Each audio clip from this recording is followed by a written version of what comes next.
Joining me in studio is international recording artist Biff Naked. She is a breast cancer survivor, humanitarian, and now an author. Biff has been on our show to talk about her fitness program and how she maintains a healthy lifestyle. She's back here to talk about her recently released self-titled memoir. Welcome to the show, Biff. Thank you. What a wonderful introduction. Thank you. Well, trying to finish a book, did you have time to maintain a healthy lifestyle? Oh, certainly. I mean, I don't know how most people write books. I mean, I think that by the time people are ready to write a memoir, they usually have a busy family or they have another job, they have to juggle it. For me, I had to wait till the whole house was sleeping until I could sit down and really concentrate to write.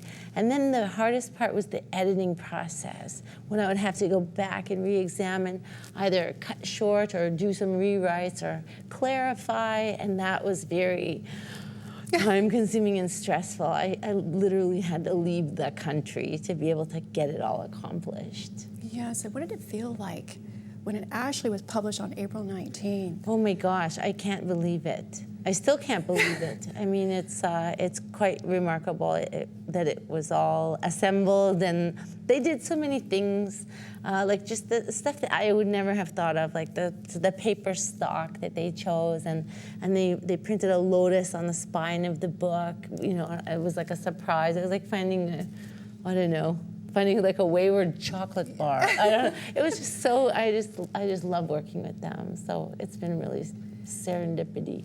Yes, and what is the message that you would like people to get from your book or from memoir?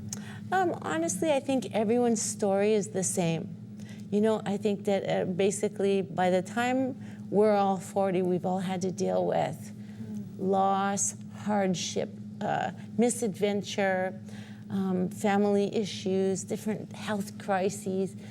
I think that we're all really the same. I don't think my story is all that different from anyone else's, but hopefully I can make them laugh, if they reflect on their own life or journey, and they can laugh thinking of how asinine I was, how crazy it was. I read you have, a very close relationship with your mom, and you would tell her everything. Poor woman. The poor woman, she didn't ask me to tell her everything, I just did. And that's a wonderful relationship. You talk about in the book, not giving too much information, but your drug abuse, your cancer. Mm-hmm. It's a story. And again, I think everyone has probably been through it, but I'm really lucky that I was able to kind of, transcend many of those different things. I think that we're all growing through life, regardless of which direction our journey takes and what comes our way.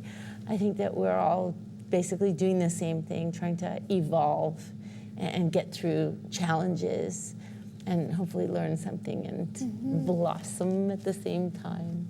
And it's a relief. It's published, and are there any regrets from anything you wrote in the book? No. Yeah, probably. Honestly, I probably was too nice.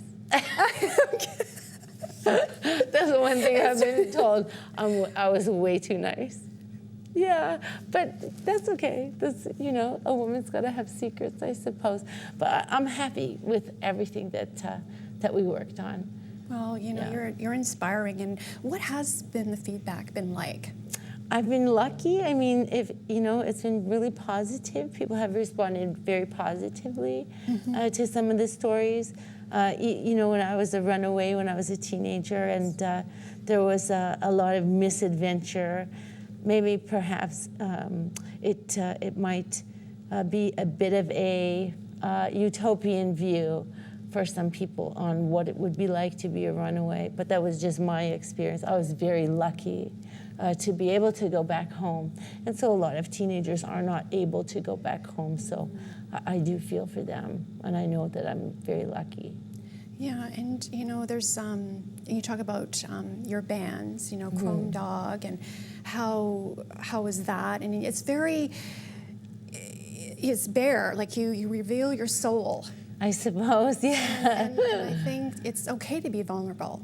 It's okay. Definitely, I think so. And I think, again, I think all of us human beings have that in common. And so I'm pretty sure that even though maybe someone else doesn't feel like they can share their story, and so I'll share mine instead, and then maybe they'll be satisfied. They'll follow. That's right. That's right. Well, I want to thank you very much for coming on the show, and I'd like to have you come back. I would love to come back. And thanks for watching, and we'll be right back after this break.